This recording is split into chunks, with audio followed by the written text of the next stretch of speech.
پاکستان تحریک انصاف کے رہنما شیخ رشید نے کہا کہ مئی کا مہینہ سیاست میں ہنگامہ خیز مہینہ ہوگا۔ سماجی رابطے کی ویب سائٹ پر اپنے پیغام میں سابق وفاقی وزیر شیخ رشید نے موجودہ حکومت پر تنقید کی۔ شیخ رشید نے اپنے پیغام میں کہا کہ پیٹرول اور بجلی پر IMF کے دباؤ پر سبسڈی ختم کرنے سے حکومت اپنی سیاسی قبر خود کھودے گی۔ انہوں نے کہا کہ سامراجی سازش کے تحت عوام کو سستی گیس، پیٹرول اور گندم سے محروم کر دیا گیا اور جلد ہی پیٹرول پر سبسڈی بھی ختم کر دی جائے گی۔ ان کا کہنا تھا کہ عمران خان روس سے 30% سستی گیس، پیٹرول اور گندم لینے جا رہا تھا۔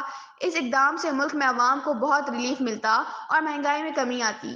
شیخ رشید کا کہنا تھا کہ پاکستان میں اگلا مہینہ عید کے بعد ہنگامہ خیز ہوگا اور ملک کے مسائل کا واحد حل الیکشن رہ گیا ہے، جسے جتنا جلدی مکمل کر لیا جائے اتنا ہی ملک کے لیے بہتر ہوگا۔ خیال رہے کہ گزشتہ روز انہوں نے اپنے پیغام میں کہا کہ امپورٹنٹ حکومت کی جانب سے فرار کی تیاریاں شروع کر دی گئی ہیں، جس کا آغاز ECL سے 150 ملزمان کا نام نکال کر کیا گیا۔ شیخ رشید نے اپنے پیغام میں دعویٰ کیا کہ سرکاری خزانے کا بے دریغ استعمال دوبارہ شروع ہو چکا ہے۔ انہوں نے کہا کہ امپورٹنٹ حکومت کی کوئی آئینی حیثیت نہیں ہے کیونکہ یہ بیرونی سازش کے تحت چور دروازے سے بنی ہے۔ انہوں نے مزید کہا کہ فوج عوام کی رائے کی قدر کرتی ہے، جلد اس امپورٹنٹ حکومت سے جان چھوٹے جائے گی۔ ان کا کہنا تھا کہ سپریم کورٹ سے جلد بہت اچھی خبریں متوقع ہیں۔